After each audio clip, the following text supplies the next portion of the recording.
So welcome everyone. This is the first ever August event of Tesol Macedonia-thrace Northern Greece. And we are here with two of our own participants in our monthly webinars, as well as well-known members of Tesol Macedonia-thrace. I usually joke about the fact that nobody can beat against Effie. If there is a lucky draw, she's going to win it. Unless there is Fenya, so it's Fenya who's going to win it.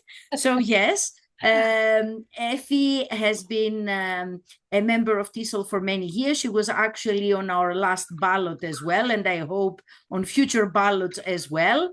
Evita is also a member for a long time, and they both hold BAs and MAs in English language teaching. Evita is also a drama teacher. They work in the public sector, which is very important. In Tesol, we believe that we should give prominence and attention to all environments in which English language is taught. It's not just the public sector, it's not that just the private sector, it's not only academic English, it's everything. So today we will be looking at two issues that have a lot to teach all of us, but we will be talking about things that are related with the Greek public sector. Effie has designed a presentation on her vast experience related with teaching the new Likio material, the course book that was published, with which I need to say I'm infatuated. I really like it.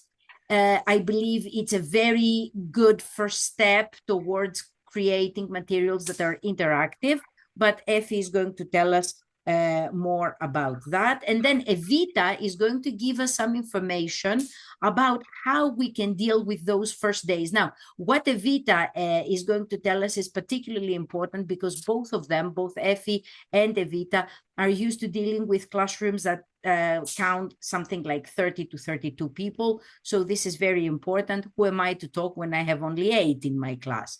At my foreign language school. College is a different kettle of fish. So without further ado, Miss Effie Damsi and Miss Evangelia Liliou, thank you so much for joining us, and the floor is yours. Good evening to everyone. Thank you, Maria, for inviting me to start speaking here. I will start straight away. I'll start sharing. Tell me if I'm okay. Is it okay? No, wait. No? Sorry. Wait, press share. Don't get stressed. Press share. Moment, again, share. Okay. Yes, go to your entire screen. Yeah, this was the thing I couldn't remember. Great. Great. It's okay yes. now? Not yet. Not yet, I know. Yes. Yeah. Good. Okay. All right. Is it fine? Yes. Yeah. All right. So as Maria said, my topic is learning English and values interactively and creatively through Lyceum books. And I have been teaching these books for 7 or more years. I hope everybody knows the books, these two course books, Αγγλικά 1 for grade A and Αγγλικά 2 for grade B.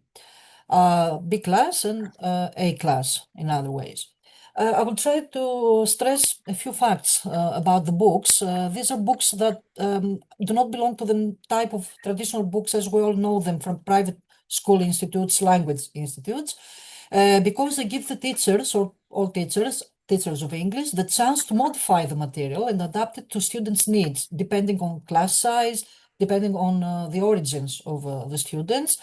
They allow teachers to teach language and intercultural values interactively and creatively because the whole book contains some signs which tell you that you have to use the material in an interactive way or in a creative way, although you may have to find the material and the applications on your own. You have to apply these digital tools and use conventional methods as well. So you have a combination of the two. The units of these books allow students to learn how to cooperate. You'll see some signs that show this, and create without learning by heart. This is the most important thing we have to mention. Nothing should be learned by heart. They have to be creative and interactive all the time.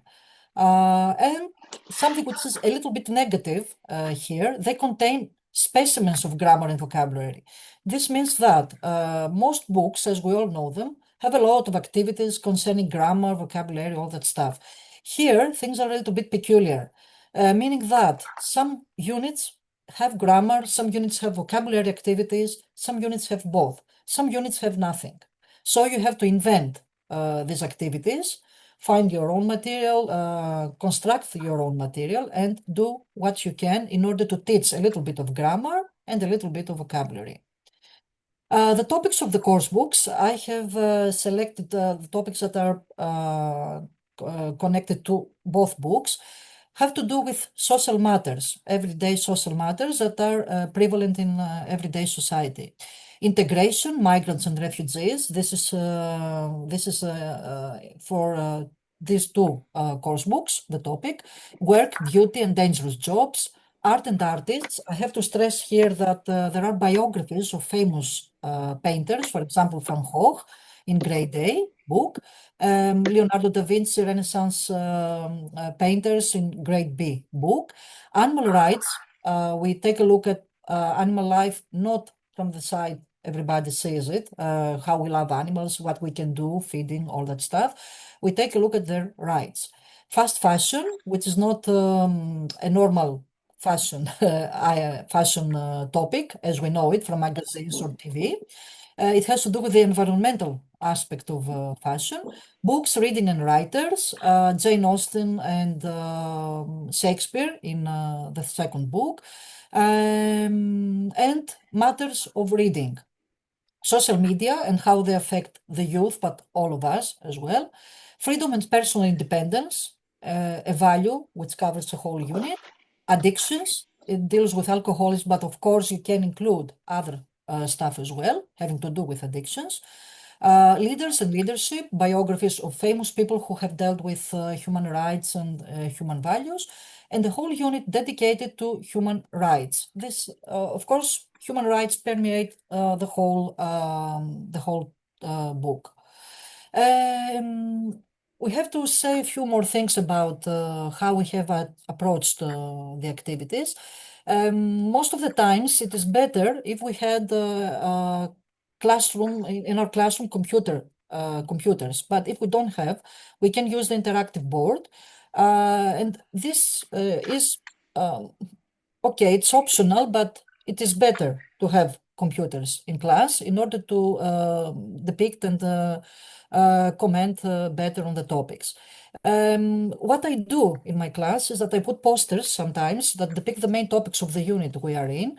For example, if we deal with books, I try to have posters with bookshops, which show bookshops. If I deal with legal matters or civil rights, I have a town hall. If I deal with art, I have a gallery, something like a gallery house inside, around me, or a museum. I try to use interactive board in case there is no access to the computer lab. Of course, I use conventional material such as paper, post-it notes, scissors, pencils, pens, and crayons. And I try to differentiate the learning path depending on the abilities and the needs of students. The key to all this is varying the activities depending on the number of students.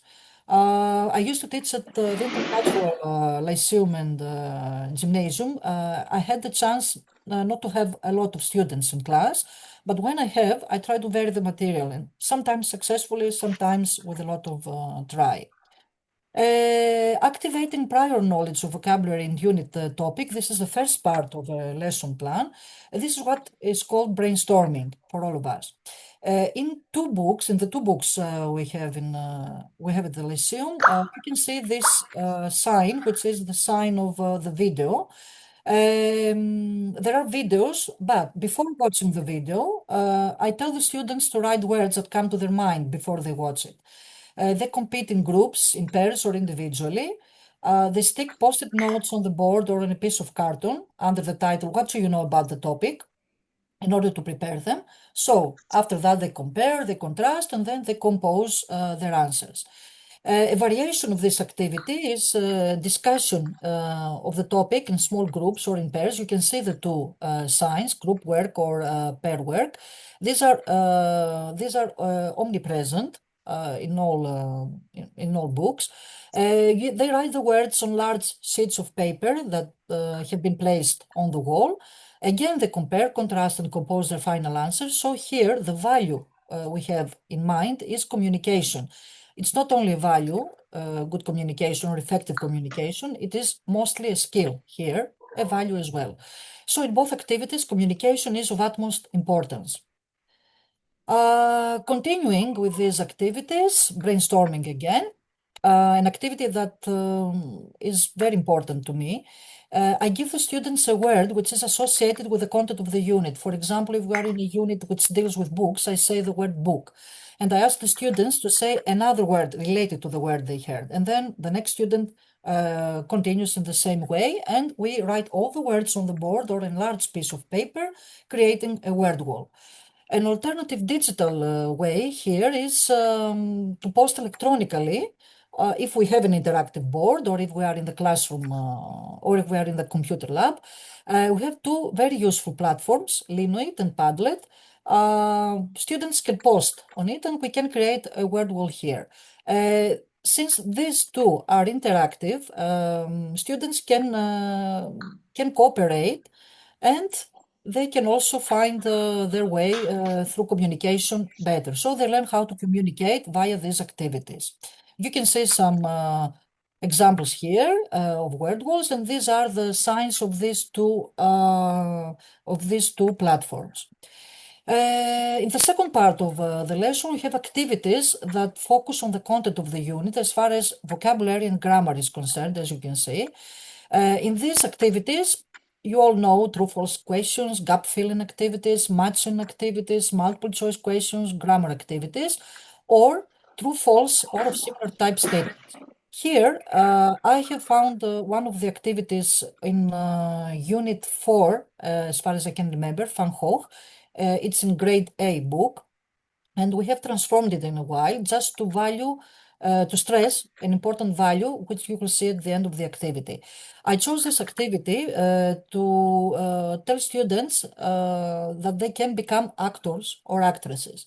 One of the students becomes Van Gogh, what we call hot seat, a drama activity, and the students say the sentences they have in their books. We transform the activities into a short role play, as you can see. The activity shows a student who can be Van Gogh, and the rest of the students say the answers to the questions. Okay, Mr. Van Gogh, you were influenced by your father's profession. I think you're right. And the interviewee, Van Gogh in this case, will say if the students are right or wrong. So with this hot seat drama activity, we emphasize the value of empathy.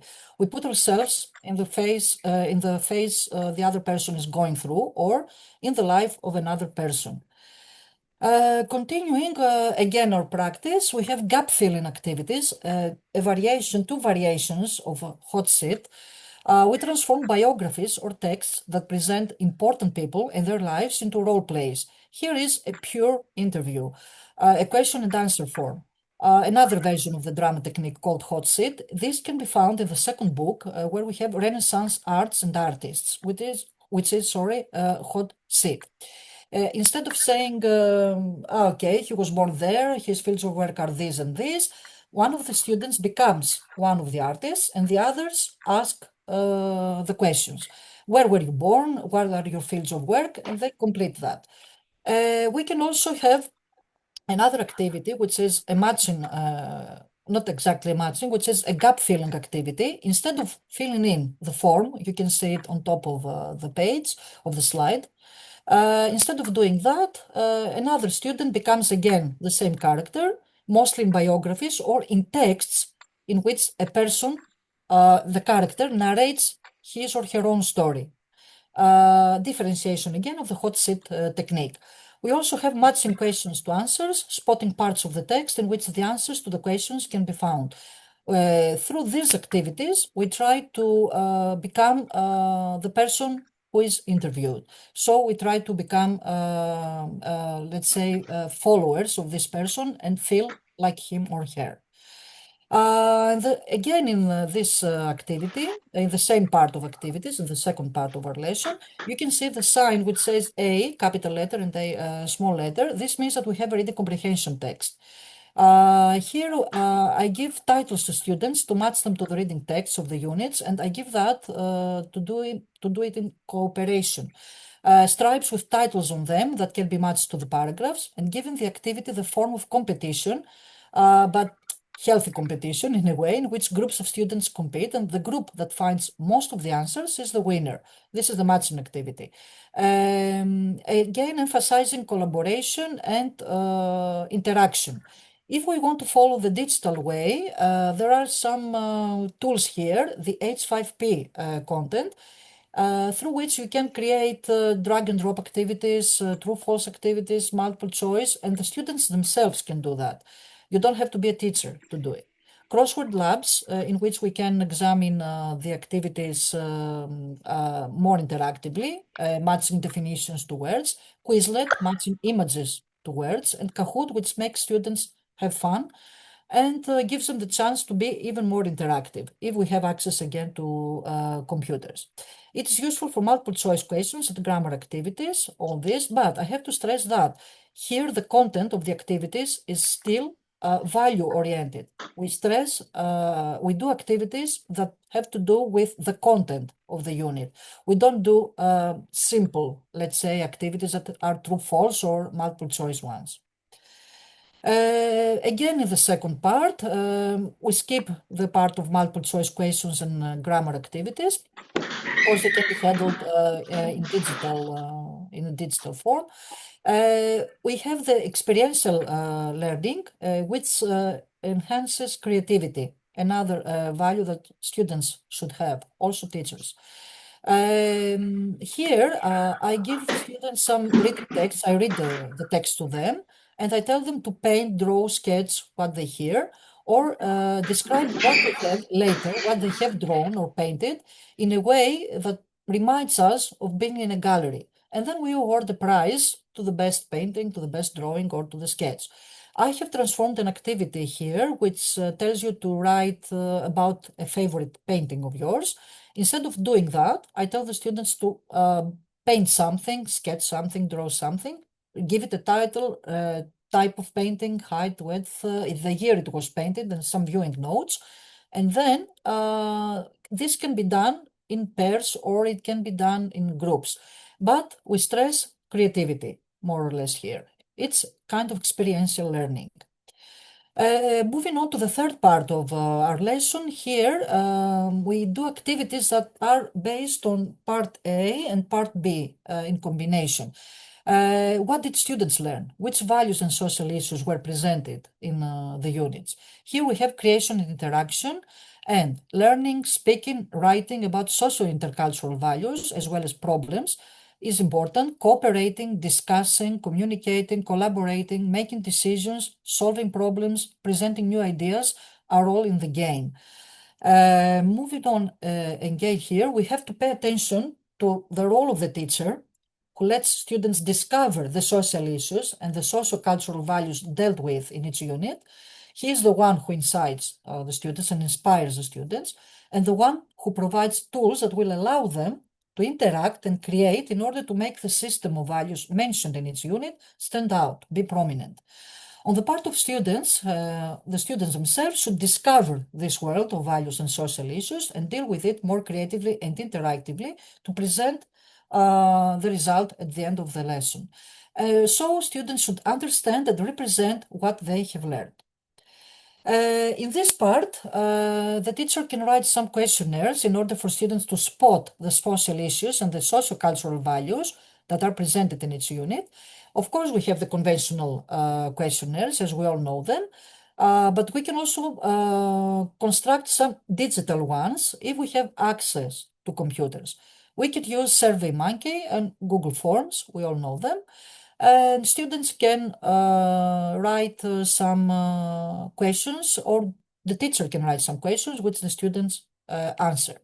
A game I love, an activity I love is acrostics. For example, I write the word value vertically, here respect, or the students can find one. And then I tell them to write sentences that can make a story which demonstrates the specific value I have chosen or the students have chosen. they can write sentences starting from the letter in the first line, in the second line, and so on. I have an example here, which is taken from a program, which is not exactly an acrostics.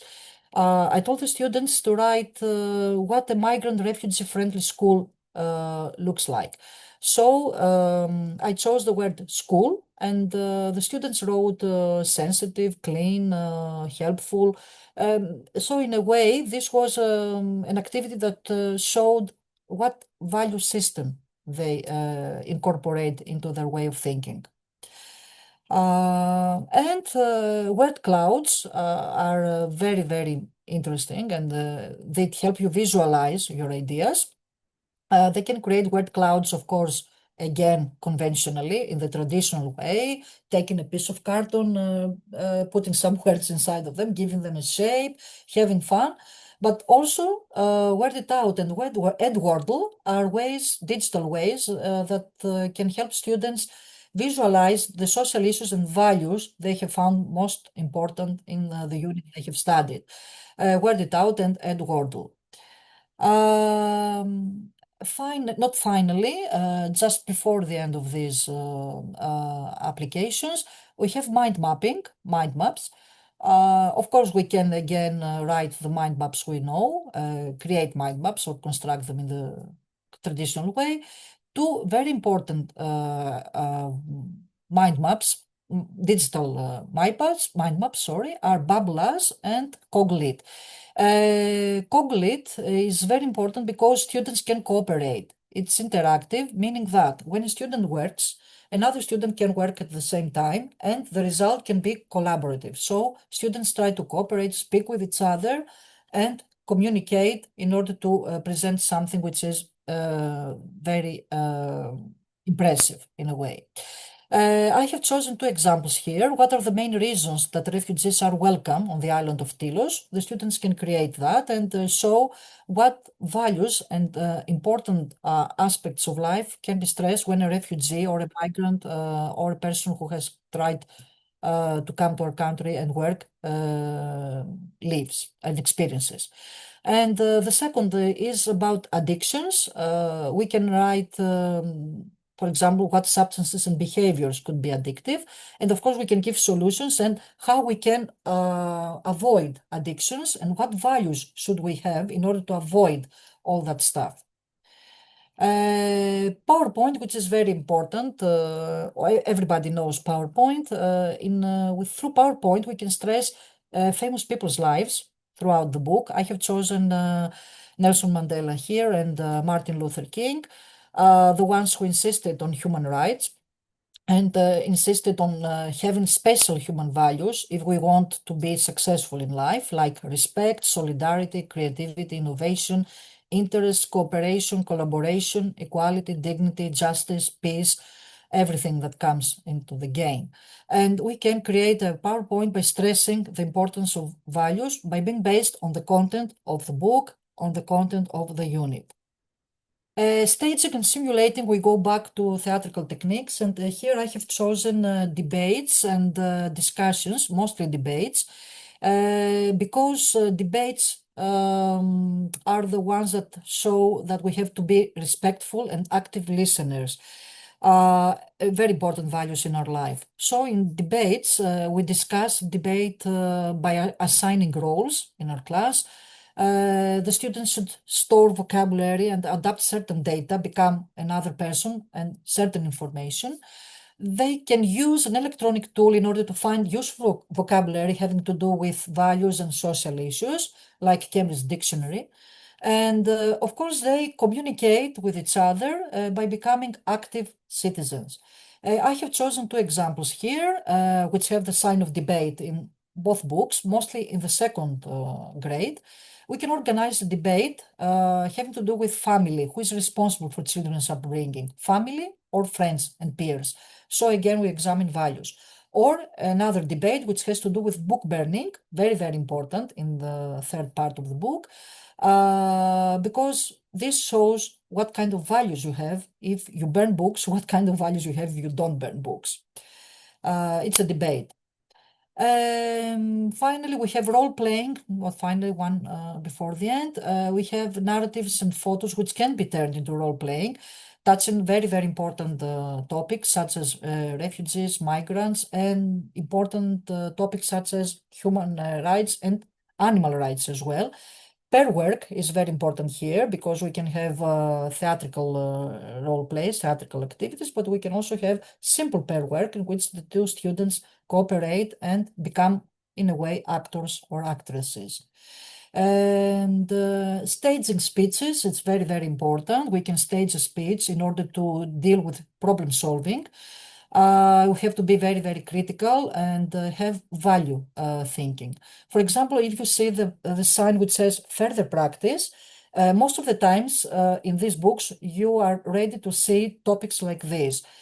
Dealing with homeless people, dealing with active citizenship, inclusive society. So students should have in mind all values that they have found in the unit in order to approach this activity.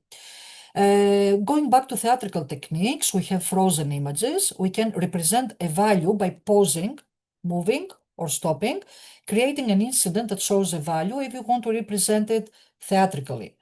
This requires a lot of effort because you have to become an actor again, or you have to pause to move and show that you are not that you are agile. Essay writing now, which is very important if students want to take exams in English, so they have to be ready to write as well. We have essay writing on topics related to values and social issues. All the activities there have to do with, in the books, have to do with values and social issues. I tell the students that they can form groups. Each group writes a separate paragraph on a separate piece of carton.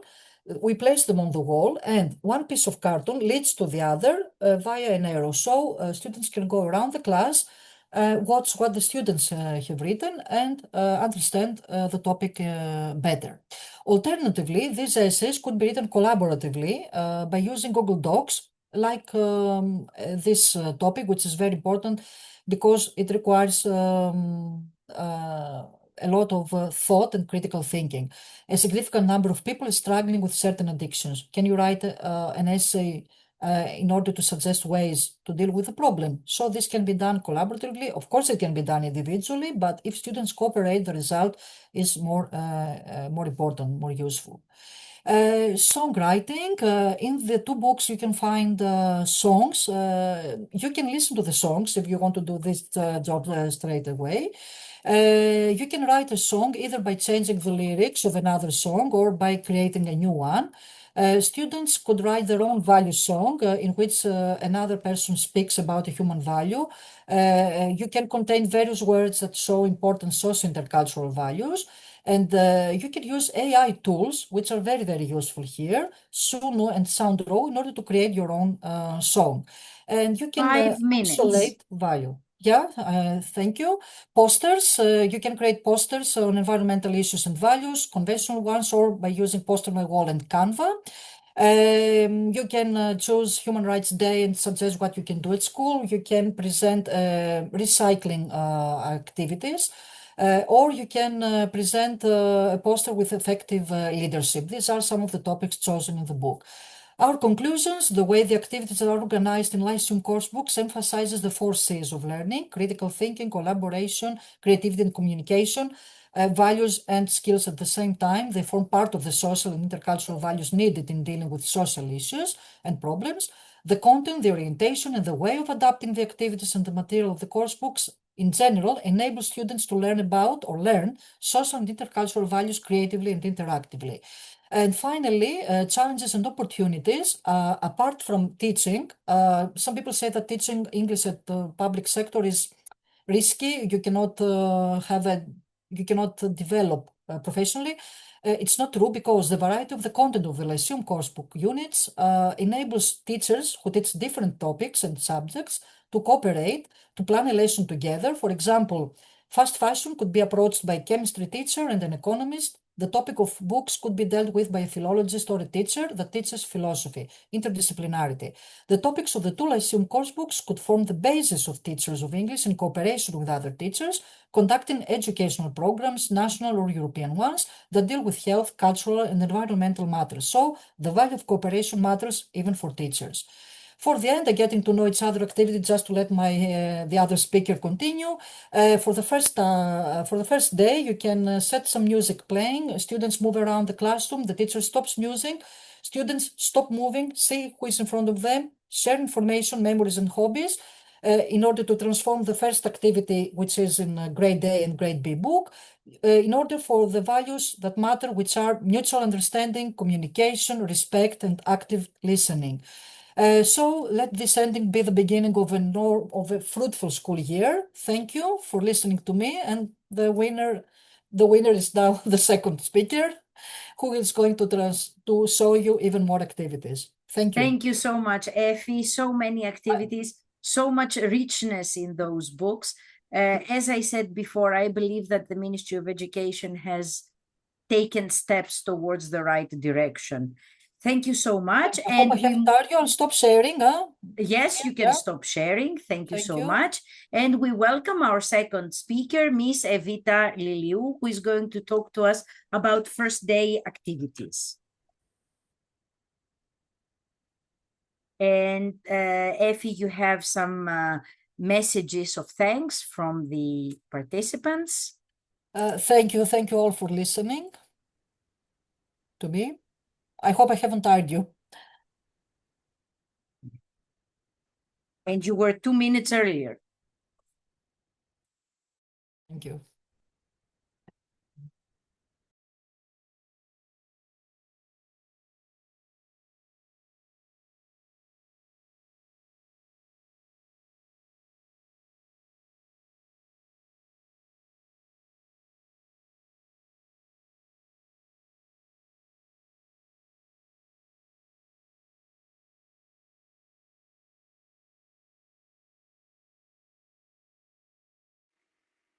Can you hear me? Oh, yes, I was muted. Yes, sorry. Indeed, I can set the timer the minute you're ready. Okay, so can you see my screen? Okay, thank you. Yes. All right, so first of all, thanks for the floor. Thanks to the Tesol macedonia-thrace for the floor. And of course, thank you very much, Maria and Effie, for the invitation. So together, we're going to discuss inspiring first day at school activities across levels. Okay, so let us discuss a little bit the power of the first day. Now, I've got a question here that is not rhetorical exactly. It's a question that I would like you to take with you after my presentation. Can you remember your first day at school? As a teacher, as a student, please, I would like you to take the question and contemplate after we finish. The first day of school is not the start on the timetable. It's definitely the beginning of a wonderful journey, emotional, social, intellectual, that will shape the culture of the class and the learning that follows through the year. So that's why how we begin matters deeply. So, first day activities, okay, they are icebreakers, they are time fillers, but we mustn't see them as getting something before getting to the real lesson. Because guess what? They are the real lesson. And if you prepare creative, inclusive first day activities, then you actually open the way for effective teaching and learning through the year. Because when students feel connected to each other, connected to the teacher, connected to the space, they're far more likely to engage, to take risks, to ask questions, and reflect deeply. In other words, learn. So let's start with the activities because time is pressing. Okay, so I will start with an activity that I love to do with primary students. I call it name toss or name chain. Much probably you know this game, but I like to start with this one because I consider that it is very beautiful for building group cohesion. All the activities that I'm going to present are adjustable depending on the level, class size, number of students, age of students, and all of them aim at getting to know each other or getting to know each other better, and of course practicing oral communication. But each one of them has a separate goal as well, and this one is perfect for building group cohesion. So the activity for a small or medium group, you just sit or stand in a circle, tossing a soft ball, saying your name and asking another's. So my name is Maria, what's your name? Now if you have a larger group, you can switch to chain style. So you go around in a circle saying, I'm Alex, next person, he's Alex, and I'm Helen, and so on. Of course, this won't take much time, so for later rounds, you can add a fun fact or a personal detail where again you repeat the name for the others to know, and you add also some information about this person. So my name is John and I love football. I'm Katerina and I hate cheese. I'm Zoe and I'm feeling nervous today. You can always use this activity for practicing other things. For example, some vocabulary themes could be colors. My name is Laura and I like red. Animals, I'm Theodore and I love cats. Weather, seasons, days of the week. So my name is Tina and I love sunny weather. My name is Georgia and my favorite day of the week is Sunday. Of course, if you have more advanced students, you can add other parameters, like for example here, food and the tense. Here's simple past. I am Marius and I had pasta for lunch. Now, if you have kinesthetic learners or very young learners, you can always add an action. So I'm Jack and I'm waving my hands, or I'm Lily and I clap twice, or I'm Mandy and I'm swimming. And for more fun, you can just ask all the students to imitate what each person does. You can also create memory challenges. In later rounds, you can always ask students repeat what the previous person said. And if you try backwards, it is much more fun from last to first. Or of course, you can always use a random order by tossing a ball. So she's Monica and she likes pizza. I'm George and I like strawberries. And for multicultural classes like EFIS, I'm Dalia and I speak Arabic. I'm Juan and I say hello in Spanish. Hola. There's no end to this activity. I mean, you can add a lot of things. Please feel free to change according to your classes. Now, the second activity is the stand-if game. It's wonderful because it requires minimal language and it promotes lively interaction, movement, and makes students feel confident without speaking much. Now, how the activity goes. The teacher calls out prompts like, stand if you like pizza, stand if you watched the movie last week. And students who relate to the statement stand up. Now, as they stand up, they find a classmate who's also standing and exchange one small simple phrase in English. For example, stand if you have a pet. Let us say that 3 students stood up. Okay, what kind of pet? I've got a dog. What have you got? A cat. What have you got? A bird. Or stand if you play a sport. Asking each other, which sport? Football, basketball, tennis. Of course, you can do this seated and you can do this standing as well. Instead of standing, you just step in. Take a step in the circle and then go back. The third one, the picture board, the All About Me picture board. I love this exercise because you can practice again quite a lot of things. And of course, students can express themselves and talk about themselves. So on a piece of paper, students write and draw or choose images to describe themselves, their name and what they like or dislike. You can definitely brainstorm before you actually do the exercise.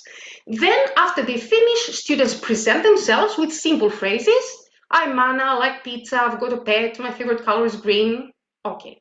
Now, the variation for younger learners or beginners, you may use visuals like image charts with labeled options or cutouts for students to choose from and paste on their pieces of paper, or you may always have stamps on the board or even provide them on worksheets, and you can actually collect the worksheets in the end if you want to check what they have written. Now, my tip for this exercise is to use the All About Me bag before you actually do the picture board. In other words, you put in a box or in a bag or in whatever you like some of your personal items. For example, the photo of your cat, your favorite pen, a snack that you like, and present those to the students. Present yourself to the students before you actually ask them to do the picture board themselves. And maybe for the next lesson, you can ask your students to bring their All About Me bags so as to consolidate all the exercises, all these activities that you've done on the first day. Now, the fourth exercise is a dice game. We call it roll and talk. Dice, as a matter of fact, dice games, we could have a whole session on dice games. I love them. My pencil case is full of dice. And not only for encouraging communication and speaking confidence, but because you can practice beautifully question and answer structures. So, for this specific activity, each student takes turns rolling a die. The die is a standard 6-sided die, okay? Now, the number they roll corresponds to a specific question that you have on the board or on a printed sheet. An example questions grid involves what's your name, where are you from, what's your favorite food, say something you like, say something you don't like, and always have a free question where students share something that they want with the others, or they have them ask them questions, whatever they like. Now, this is a very flexible activity. You understand that you can increase and decrease the challenge according, let us say, to the level of your students and according to what you want to test, because you might want to check vocabulary or grammar. Perfect. I love these activities. I told you I use them all the time. Now, let's move on to doing some things for older students as well. This, as a matter of fact, this fits primary and secondary students. I call it the classroom scavenger hunt. Yes. So it's not only the oral communication that you can achieve, but it involves a lot of movement and interaction in a very fun way. So let me explain the activity. You prepare a list of simple English sentences, tasks, items for students to find in the class, commands to respond to. Of course, they should be appropriate to the level of your students. Now, you read aloud each instruction one at a time, and the students listen and perform. Now, they move around the classroom, pointing to things, holding up, identifying items, doing action described. In order to understand what I mean, I'm giving you here some example instructions. For example, for elementary school, point to the door. Everybody's pointing to the door. Find something red. Show me your pencil case. Touch a book. Stand next to the board. You know, it's such a commotion when all of them are running, let us say, next to the board or searching for their pencil cases in their bags. It's so much fun, so much, and if somebody doesn't know the word, he simply follows the others and learns it. Now, for gymnasium, the tasks may be a bit more demanding. Find 3 things that begin with the letter B, find a classmate who has a blue pen, pick up something made of metal, or ask someone, can I borrow your rubber? So this is a beautiful way to practice some polite classroom English. For example, can I borrow? May I borrow? Here you are. Thank you. You're welcome. Excuse me. So with older students, it is a very nice way to practice this polite classroom language as well. Now, let's stick to the secondary education now. A beautiful activity is me in 3 or 5 words, depending on the level. If you have higher levels, 5 is better. Now, this does not only build vocabulary and helps, let us say, communication, but it encourages self-expression. Students feel free to express themselves, to talk about themselves, using what? Using 3 words or short descriptive phrases that represent what? Their personality, interest, values, likes. Now, this could be traits, friendly, creative, sporty, could be hobbies. I'm a reader, music lover, traveler. Or they could use more abstract qualities, better for higher levels. I'm curious, I'm optimistic, I'm determined. So, as soon as students write the words, they share the choices with the class, and they can share orally, they can say in written form, on pieces of paper, on posters, and of course they are encouraged to explain why they chose these words. Now, for different comfort levels, I've got here some sharing options. For example, if your students are very shy, or if you have very large groups, then you can write words on anonymous post-it notes, then mix them up, and have the class guess who's who. Or if you have other means, like for example, if you can use an online poll like Mentimeter or a digital board like Padlet, feel free to do so. Now, my favorite way of doing this activity is the pair exchange, where you share with a partner and then introduce each other to the rest of the class. In this way, no matter how shy you are, no matter how afraid you are to express yourself, you just do it because the other person is doing it for you. And if you feel very creative, you may make a word cloud wall with the descriptors of the whole class, that when you display them, this is the collective class identity, okay? Or use these words to create a class poem or a collage. Anything goes. And this gives you time for reflection as well, because towards the end of the term, you may revisit these words and check with your students. Did anything change? Would you add or would you remove a word of the ones that you had written in the beginning on the first day? Now, the next activity is guess the teacher and two truths at a lie. Much probably some of you know this one. It helps build rapport, okay, in a very fun, in a very low pressure environment. So the first part involves guessing the teacher. So the teacher writes two true statements and one lie. Students guess which one is the lie. The teacher reveals the correct answer and provides a brief story behind his lie or his truths, whatever he wants. And after that, the students need to do the same. They need to write two true facts and one false statement, and their partner, if it is a small group or if there is a small group, guesses the lie. Now, after everyone has had a turn, you may invite your students to share what they find the most surprising or the funniest lie with the whole class. In the end, you may be putting those on the board, and in the end, you may hold a class vote for the best lie.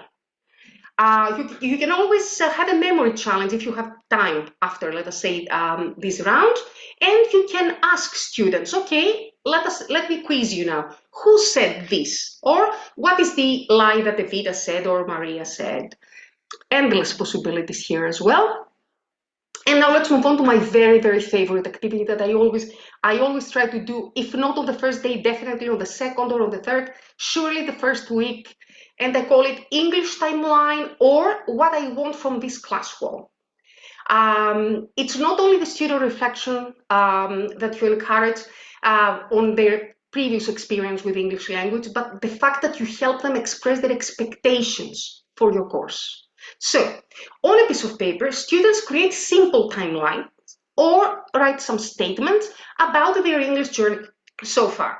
This can include some milestones in the language and, of course, and most importantly, their expectations from your course. Now, I've got here some authentic sentences. Started learning English at the age of 8, passed the B1 exam, I've seen B2, C1, C2, struggle with grammar, or I'm confident with vocabulary, I adore grammar, I hate grammar.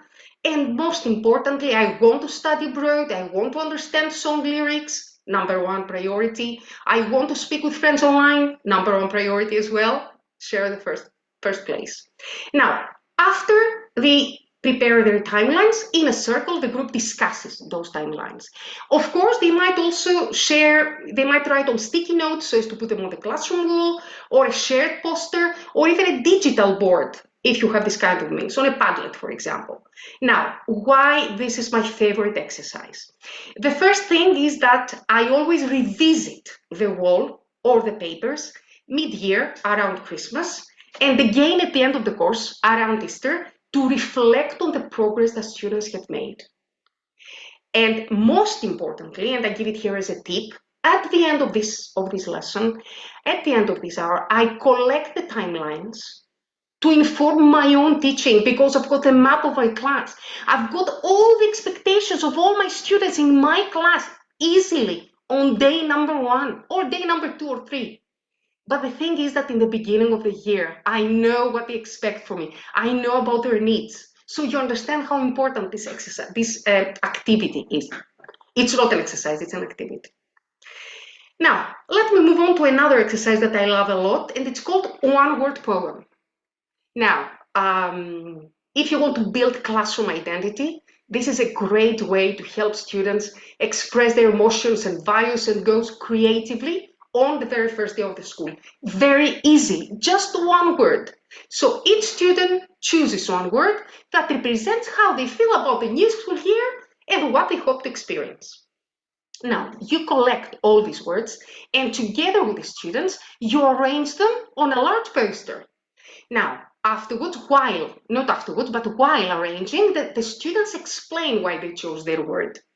And then they put up the poster, and they've got a visual class poem on the wall to remind them of this beautiful experience, educational and emotional first day experience. Now, I'm very happy because I happen to have one of these songs that I created with 18 students of mine in Karditsa. The students were third gymnasium, a lovely class, very high level. Some students asked me, and please tell them, they might not know, for example, Miss, what is sevasmos in English? Tell them, respect, they learn the word at that point. So this is the one word poem, Our Year Begins, that they created, and very quickly I'm reading: growth, friendship, success, confidence, discovery, teamwork, joy, respect, challenge, creativity, kindness, courage, patience, love, adventure, motivation, understanding, hope. Amazing words. And I've put this little star next to understanding because 3 students changed their original words as they were repeated by others. A word that was twice mentioned was understanding. To my great surprise, the word understanding came up on the very first day of my class. And I thought to myself, there are 2 students here, minimum, that want my understanding, either because the previous teacher did not understand their needs, their wants, their likes, or because they could not understand what I was doing. So please keep in mind, understanding is very basic. Sometimes we forget about it because we teach and teach and teach and teach. Let us make sure that they understand what we're trying to do. Be teaching or playing or whatever. Make sure they understand. Okay. Now let me move on to an exercise that involves refugee, migrant groups, and large audiences in general. I call it language portraits, exploring our language identity. Of course, it is an activity about celebrating linguistic diversity, but above all, it is about building community through self-expression. People who do not speak the same language share their emotions, their feelings, on the very first day of the year. Now, learners color or decorate a visual template. For me, it is a body outline to represent on it the different languages they speak, they hear, they use, they feel connected to. And each part of the image symbolizes where and how the language lives in them. For example, Arabic in my heart shows emotional connection. English in my hands because I use it at work, at school. Albanian in my ears because it is spoken by my family at home. Greek in my feet because I live in Greece, so I use the Greek language every day. Now, I've got a variation here because except the body outline, you may use other outlines, like for example, a handprint where you can use the fingers, a heart, you can use the whole area of the heart, a tree with branches, twigs, roots, a house with different rooms.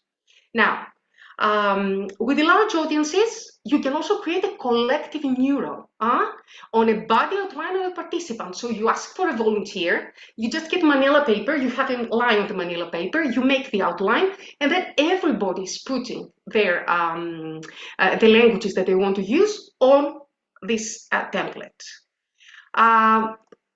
It is something that everybody enjoys. They draw, they use colors, please, because colors are very, very important in an English lesson. And then, of course, you can always use the poster, either use a poster where you stick all the small body outlines or the big one that you have created on manila paper and have it on the wall to remember the group diversity in your class.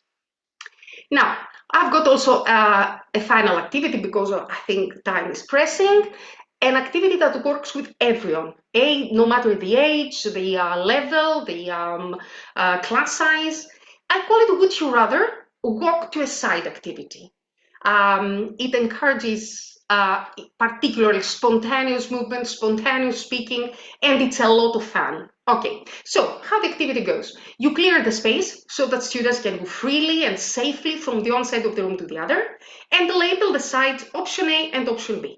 Now, then you ask a series of would you rather questions aloud. And after each one, the students need to take sides according to their preference, according to their choice. Now, if you have advanced students, then you can have them use persuasive language in order to convince a classmate to switch sides. Now, of course, if you have elementary school students, you can use very simple questions like, for example, would you rather have a pet or a cat? Would you rather have a dog or a cat? for a pet? Or would you rather have pizza or spaghetti when you go out with your friends? But if you have higher levels, then you can always use funny and thought-provoking would you rather questions, like I'm giving you some here. Would you rather talk to animals or speak every language in the world? Would you rather always have to sing instead of speak or dance instead of walk? Would you rather live in a treehouse or in a submarine? Would you rather be invisible for a day or be able to fly for a day? Would you rather only be able to whisper or shout everything you say? Would you rather have no homework forever or no vegetables forever? No vegetables, they choose. Would you rather eat only sweet food or only salty food for the rest of your life? Would you rather have a pet dragon or a robot best friend? Would you rather be 10 years older or 10 years younger? Well, this last one, the only person that chooses the side 10 years younger is me. All the others go to the 10 years older. And you know, you have them afterwards asking, why me? How old are you? Come on, you're not that old, and so on and so forth. So it's a beautiful activity as well. Now, before we finish, I have grouped some things. I'm giving you some tips here. If your groups are very large, use pair or small group work, or mingling with stations around the room to avoid whole class pressure. You can use timers and music. Music is #1 in my classes and works perfectly. In this way, you can manage their movement without having a lot of commotion. Now, if you have very shy or mixed ability classes, you need to scaffold tasks with visuals, sentence starters, I want to, my favorite thing is, or optional writing. And you may allow drawing as well, so everyone can participate. Students sometimes cannot write, but they can draw and they feel important when they do so. Now, if your class is advanced, don't be afraid to add meta-level reflection and abstract thinking to deepen their engagement. Now, ask them, what is the purpose of learning English today? Can a language shape identity? Write a metaphor about learning. Don't be afraid, they enjoy these things very much. Now, if you have mixed age, use stories, art, shared cultural references to bridge age gaps and foster collaboration. Create story chains where each adds a sentence. Well, we could also have a session only on this. That's a beautiful activity. Or a group collage, or discuss a folk tale or proverb from different cultures. Now, Effie knows that because she's done this kind of things in her multicultural school. Or if you have newcomers or trauma-affected students like migrants, refugees, vulnerable groups. 5 minutes. Okay, I'm finishing. Keep the tone warm, non-judgmental, avoid spotlighting, avoid competition, use low-pressure activities like draw your name, color your feelings, color #1 together with music in our classes. One-word wish, and something very important, allow silence and choice in participation. Okay, so well, the first day of school. The first day of school is not only the first day. It's not only a date on the calendar. It is an opportunity. It is a unique opportunity. Because if you prepare the right activities, you can create a world of trust, connection, curiosity, beautiful things, exploration, beautiful things that shape the entire school year. Now, no matter whom you teach, age, group size, level, now, please take time to foster a sense of belonging. Yes, from day #1. We do not need to start the year. Let's go and start the year. No, start it well. And as I say here, let us not underestimate the power of a smile, a story, a shared moment of creativity, because those are the seeds of learning, and they grow best in classrooms where students feel seen, valued, heard, understood, safe to explore, safe to share, safe to express themselves, and eventually learn. Because students may forget what you said, but they will never forget how you made them feel.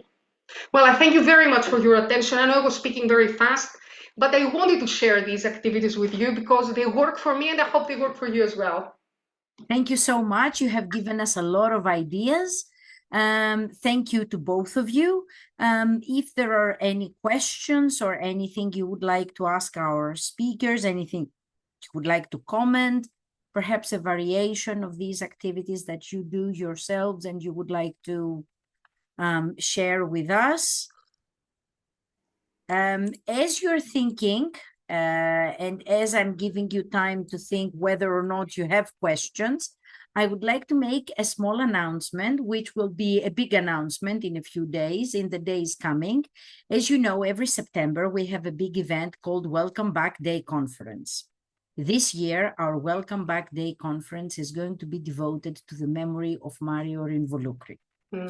And we are organizing this event in association with Pilgrims, which is the legacy that Mario left behind, an amazing teacher training institution in Kent, which has inspired and brought into the ELT, into the European ELT, a number of materials writers, teacher trainers, teachers, and we will have a nice range of speakers. Actually, it's going to be a huge event.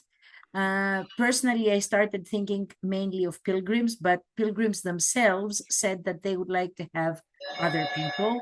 It is great to think that we will have speakers like Rod Bolaitho, Alan Mailey, Lilika Kuri, and I thought Lilika should be invited because Lilika was the first person who introduced Mario to Greece and to the Greek audience. Mario started his career here in, well, not here in Athens, but in Greece. And he was a great speaker and great researcher of Greek. Aphrodiotis, who has been to Pilgrims, will also be there. Chryssa Papalazaru. I hope I haven't, and of course I have forgotten the Pilgrims representatives. Apologies. Director of Studies of Pilgrims Teacher Training Institute and editor of Teacher Trainer Phil Dexter and Hania Kryszewska.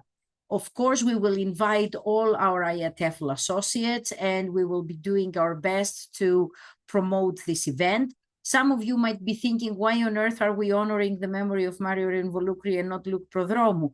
Well, guys, I'm sorry, but these events are planned a long, long way before. I started discussions for this event in April when Luke was still alive. So Luke will be honored in the future, and we're actually planning something that is not a training session, but it requires a little bit more work. You will be informed about that.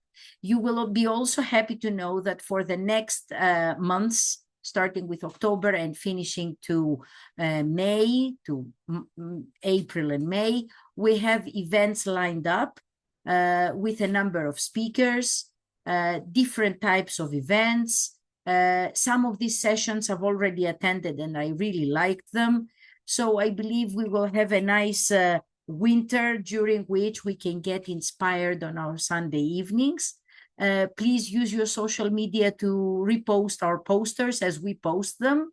And stay close. We will be at the Palso exhibition with a stand where we will give you the program. We will be at the IP, and at IP, we will also have an event. We will have a session entitled, What on Earth Can I Do with That Reading? Nothing Else Works. So if there aren't any questions, this is my time to say, enjoy August, splash, and take lovely dives, and rest, enjoy. I know it's time to start thinking of our first days at school, but hey, what better place to do it rather than a sunbed? So kisses to everyone. Bye-bye and enjoy your summer. Bye. Thank you. Thank you to our Thank you. speakers. Bye. Bye-bye. Thank you. Bye. Bye.